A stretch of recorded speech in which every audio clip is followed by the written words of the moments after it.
Just as I wouldn't come into a Super Mario video game for the plot, I also wouldn't come into Super Mario Galaxy for the plot either.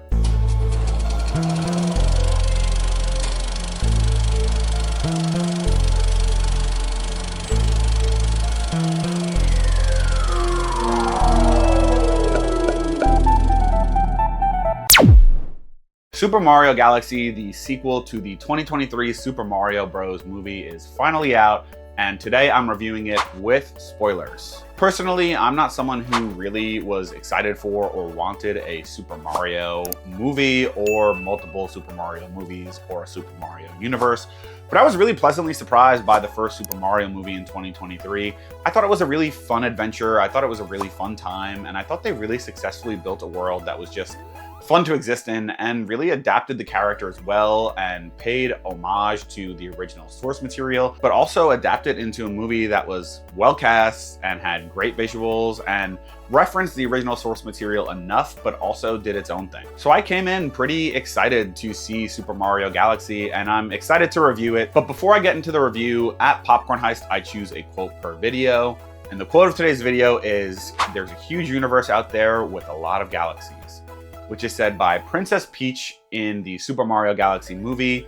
And I think this quote speaks to the expansion of the Super Mario universe and I guess the Super Mario Galaxy, in that this second movie definitely kind of takes what occurred in the first movie and expands the lore and the universe a little bit. And I definitely expect them to expand even further and make more Nintendo references in future movies as they kind of make more installments of either the Super Mario Bros. Or other Nintendo properties. So I thought this quote was important because it kind of speaks to the ever-expanding universe of Nintendo that's being created. So getting into my thoughts on the movie, I thought that this movie had a lot of the same strengths as the first one, and in a way it was a pleasant surprise just as the first one was.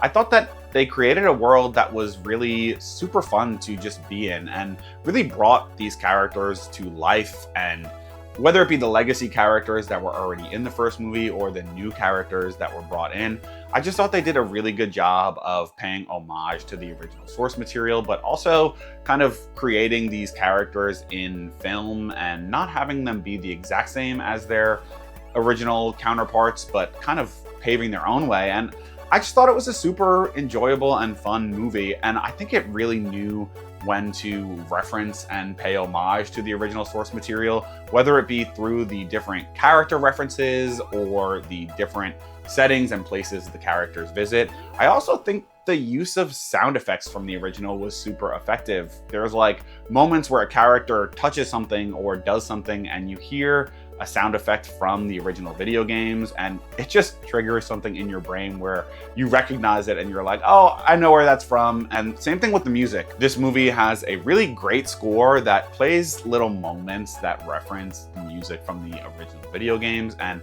of course the audience recognizes that and is kind of like excited every time they hear a reference to that music. And the animation, clearly the animation style of this movie is not the same as the original video games, but I think this movie did a great job of referencing the original Super Mario animation and kind of including it in inventive ways. For example, that moment where Bowser Jr. kind of traps Mario and Peach and is kind of tracking them on his screen in the original animation from the original video games. I thought that was a super cool scene and was a super seamless way of incorporating the animation from the games. So the references to the video games were off the charts, and one of the more enjoyable parts of this movie, which I feel like this movie knew what it is. It knew that the audience wanted to see those references.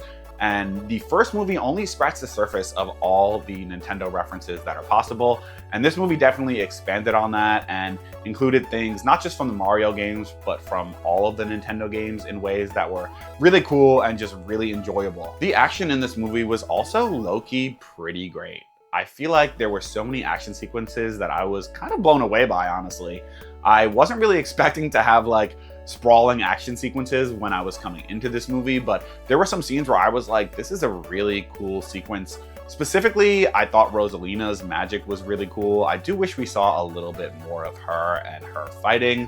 I also loved Bowser Jr. in the different action sequences. I loved his kind of paintbrush tool that he used that transformed into different things. I thought it was really a inventive and cool way to have some really cool action sequences that were very dynamic. When Luigi uses that and creates Mr. Game & Watch, definitely a cool reference. So I thought that the action in general was great and definitely a strong point for this movie. The power-ups in this movie are lighter than the first movie, but I feel like when they are used, they also contribute to the overall great action. And I thought the character additions were really good. I loved Yoshi. He was super cute and very funny. I loved his sequence when he's walking around New York City in his backstory.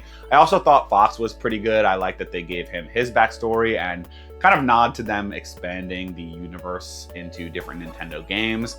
And I also thought Bowser Jr. was an effective villain and a good way to kind of bridge the gap between the first and second installment. Also, Rosalina, another good addition. I do wish she was in the movie a little bit more, but the scene she's in, she's really good in, and her action, again, is really great. I will say, getting into my critiques, I do think that the movie feels a little bit clunky for a few reasons, because they do have so many different characters with the characters from the first movie and all of the new characters to balance. So sometimes you kind of lose track of everyone. And I also feel like they are flipping between multiple different plots and kind of more interested in getting characters to all the different planets and in the different situations, that it sometimes feels abrupt when characters go off to do a certain thing and then that thing only lasts for a few minutes and then they kind of come back to the main group. I feel like there's a lot of that where characters kind of go off on their own on a side quest and then come back together. And sometimes it's hard to make sense of why everyone is going different places or following different characters.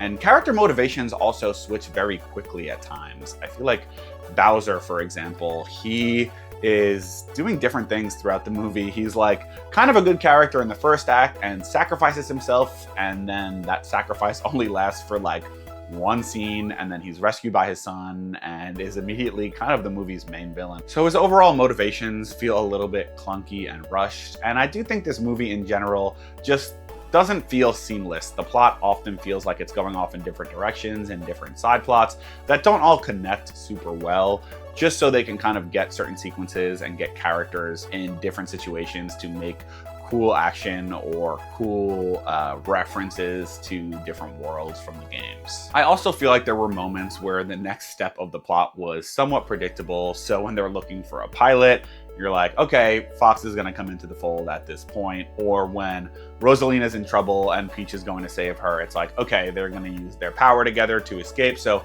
there were a few moments like that where you kind of know what's gonna happen next in the scene. So the movie doesn't have the strongest overall plot, but to me, I don't really think that bothers me that much, honestly.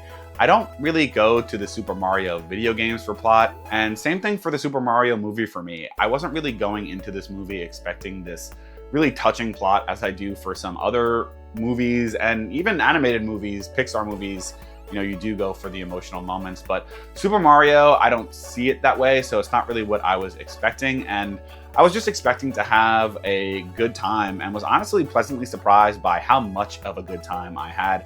As I was with the first movie, I think both these movies, to me, both pleasant surprises, and I'm excited to see what's next for this overall Super Mario and Nintendo universe. Overall, I would give this movie a 3.5 out of 5, and I thought it succeeded in what it was trying to do. Although its plot wasn't that strong and there are some weaknesses to the movie, I do think it's overall a great time with some really cool animation and action that does a great job of paying homage to its original video game roots and creating a world that you just really enjoy being in. I thought it was a super enjoyable time, and it's a movie that can be enjoyed across multiple different ages and generations because the Super Mario Bros. Have been around for 40 years at this point. And I thought the post-credit scenes were solid and necessary. Coming into the end of the movie, I was wondering kind of what the deal with Bowser was. Is he a good guy now, or is he in prison somewhere? So I was glad they answered that in the first post-credit scene. And also in the whole movie, I was like, where is Daisy? I knew she wasn't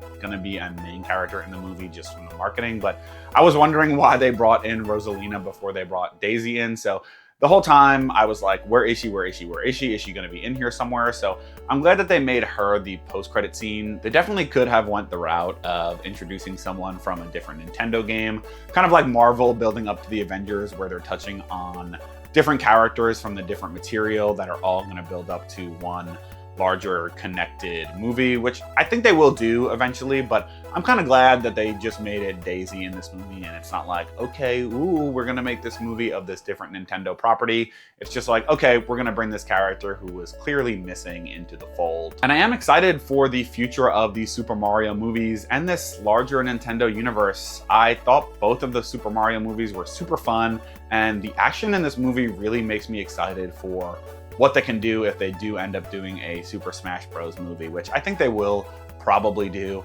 I'm really excited to hopefully see Kirby in a movie. I love Kirby, and I think that would be a super fun addition to the universe, and I'd love to see him fight some of the characters in a Super Smash Bros. Brawl. Did you have a chance to see Super Mario Galaxy? If so, comment down below how many popcorn buckets you would give this movie out of 5. And if you enjoyed this review, I hope that you like this video and subscribe to the channel for more movie and TV content.